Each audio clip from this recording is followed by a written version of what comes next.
Okay, what's up, everybody? Welcome back to the channel. Today we have a new person. Well, new to me, I guess. This is Jaded Amber. Um, and this is, I guess, not. This is not a very rare take as far as I'm concerned.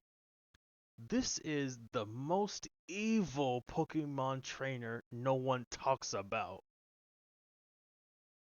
There's only two people she could be talking about right now. And that's either Ash Ketchum from Pallet Town, or it could be Paul, one of Ash's best rivals in my opinion. Paul was in, I think he was in Diamond and Pearl or something, and he was like a purple-haired kid, and he was mean as hell to any and all his Pokemon. He would make his Pokemon jump the weakest Pokemon in the group just to make it stronger. He would have level 90 Pokemon jumping a level 20 Pokemon just to make it go from level 20 to level 50 faster. This dude was a freaking nightmare. But yeah, let's see what Jaded Amber is talking about. Her video is also going to be linked in the description below. What's up, Amber? Let's see what you got. At least he learned his lesson in the end. Even Infernape forgave him. What if I told you there was a Pokemon trainer who was far worse, who treated his Huh? Pokemon far more cruelly than Paul ever did, and who Wait, what? never learned his lesson either? Well, let me introduce you to Seamus. Learned his Wait a So we sec. all remember Paul, right? Yeah, And how Paul. he was incredibly cruel This is the dude I was talking about. This is the dude I was talking about. One of the most evil Pokemon trainers of all time. towards his Chimchar before ultimately abandoning it, while it was still injured, by the way. Man, this guy really was something else. He But literally to be fair, scarred at Chimchar. least he learned his lesson in the end. Even Infernape forgave him. What if I told you there was a Pokemon trainer who was far worse, who treated his Pokemon far more cruelly than Paul ever did, Damn. and who never learned his lesson either? Damn. Well, let me introduce you to Seamus. So you Seamus? might be wondering who this knockoff Shaggy is and how he could possibly be more evil than Paul? Well, you guys are in for a treat. Let's dive in right away. A good night's sleep and then on to Iceris Oh, City. yup. So, This is why I don't know. This is why I don't know ball about this character. It's in this era where this chick and this dude were around. The second these two showed up, I stopped watching Pokemon. As soon as those two started showing up, I gave up on Pokemon. I was like, yeah, they're on some BS. It's like it's not about the journey. Then I look back, I'm like, how the frick did she become a master or whatever before him? Her journey didn't start until she met him, and somehow she achieved his goal before him. How'd that happen? How?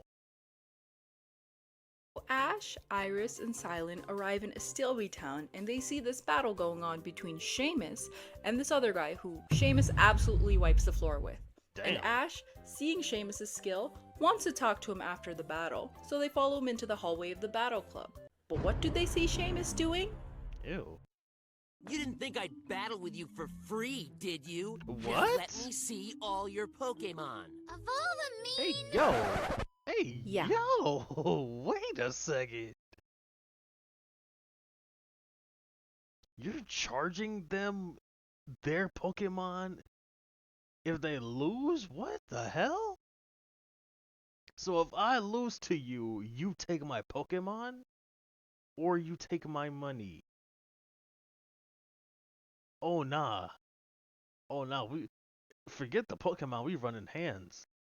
Seamus is trying to coerce the guy he defeated into giving him his Pokemon, just because he lost the battle. Hell no. Seriously? This What? already off the bat is something Paul would never do. Right. Just saying. But at least for now, Seamus realizes he's outnumbered and he backs off. But it makes you wonder. Why would your Pokemon just beat his in a landslide? Why would you want his Pokemon that you can easily dog walk? That part to me doesn't make sense. How many people has he done this to before and he's gotten away with too? Right. Like, clearly he's strong enough to win a lot of battles, so how many Pokemon has he stolen from trainers this way?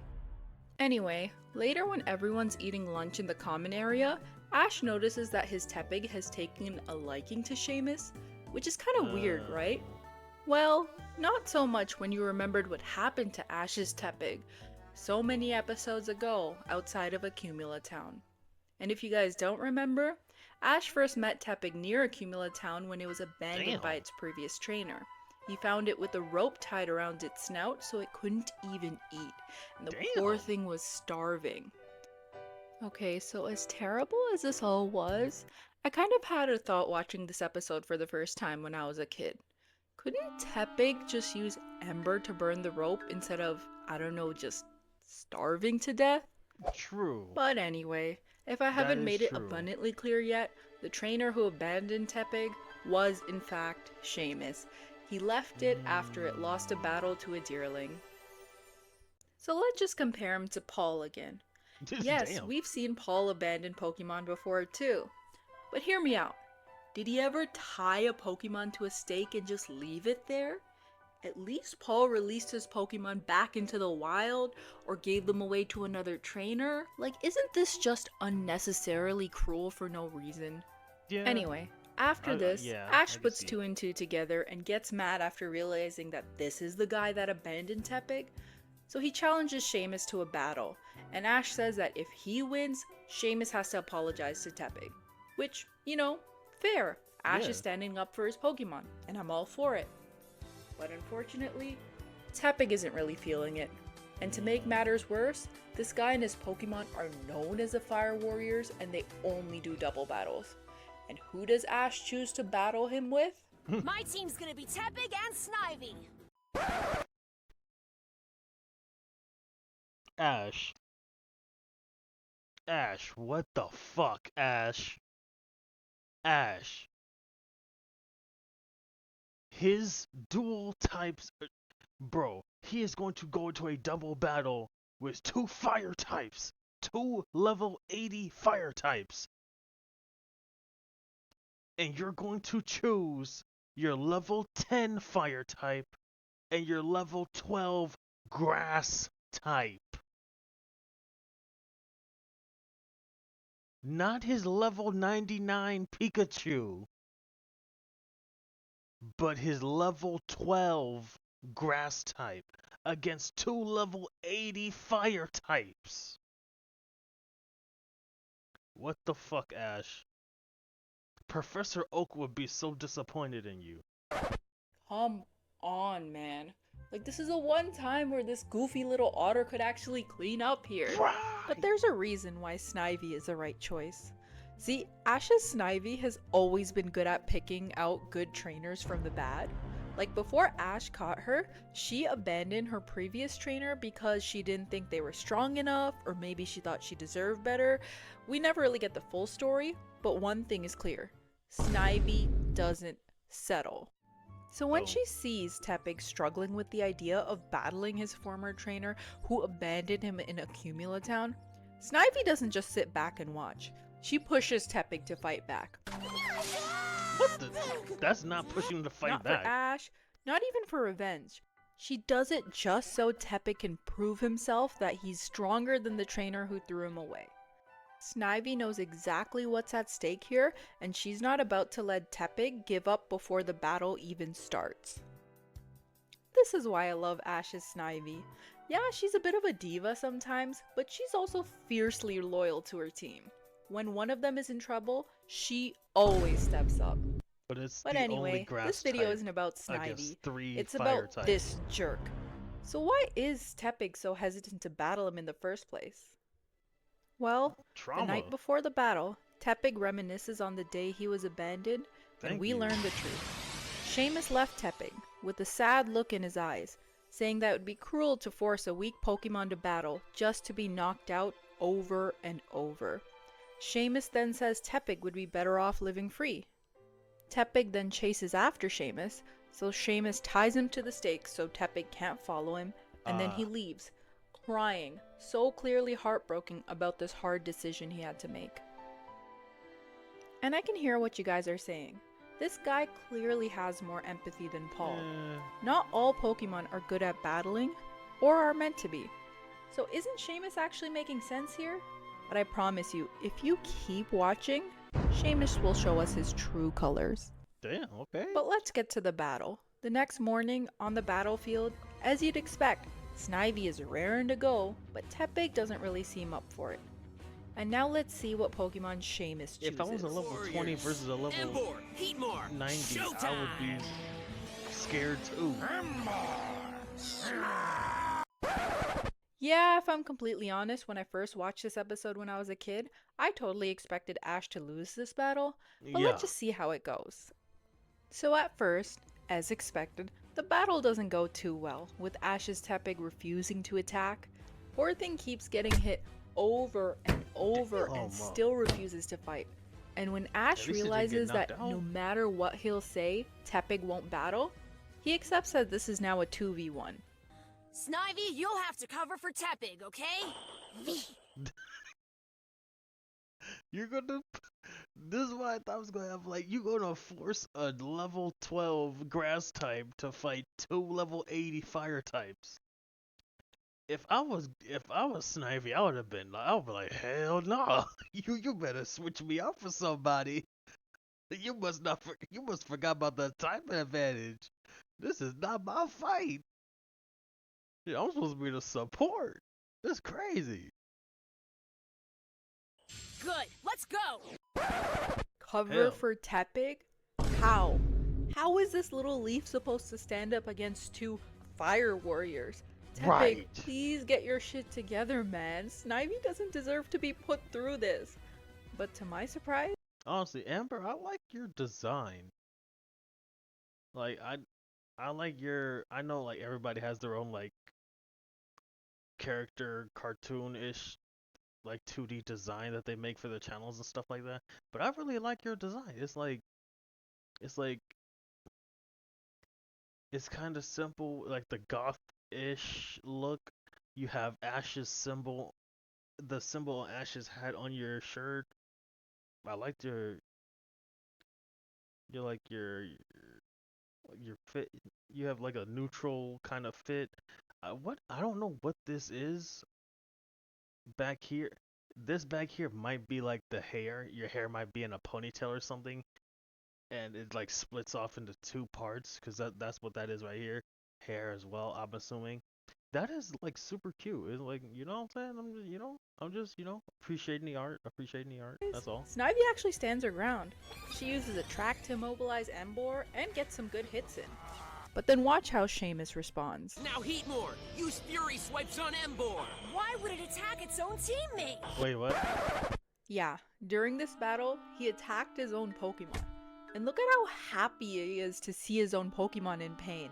Yeah, Paul was cruel, but I don't think he ever enjoyed causing pain like Seamus did here. So yeah, literally in every capacity so far, this guy is worse than Paul. Except one. Right? Remembering how Seamus showed empathy when he released Tepig, I thought, hey, not forcing a weak Pokemon to battle. Like, I might not agree with how Seamus went about it, but the idea that some Pokemon don't enjoy battling does make sense to me. So how could someone who understands this concept be so cruel? Well, I'm gonna let Seamus explain it to you himself. Right. Whenever I abandon a Pokemon, I always make it think I'm so sad. If not, there are always some who'll just keep following me around. That's a Bro relief. is toxic as hell. Yeah, this guy pretended to be sad to straight up gaslight every single Pokemon he abandoned. And he did it so often that he built up a routine on how to manipulate people and Pokemon using his emotions. Dude, what the hell? And I remember watching this episode when I was a kid, praying that Ash wouldn't lose to this jerk. And honestly, I think he heard me. because this battle was just starting to turn around for the better, but not before the craziest moment. So Seamus comes up with this crazy fire spin flare blitz combination that Silent calls Super Flare Blitz! and Tepig is too stunned to move out of the way. And take a look at what Super Snivy Flare does. Blitz.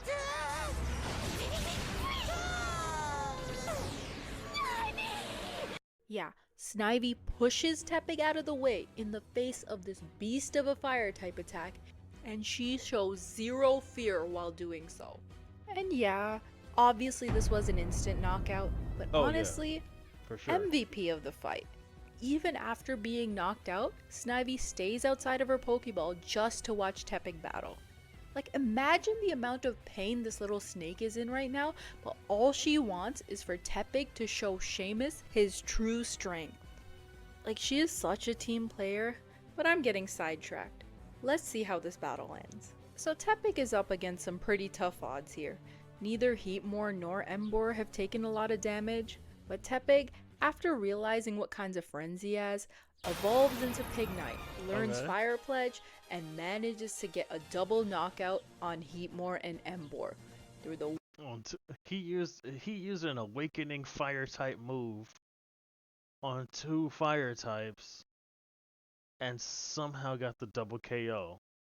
wonderful power of friendship. And what happens next? Seamus has the audacity to come up to Pignite and say, Hey, I know.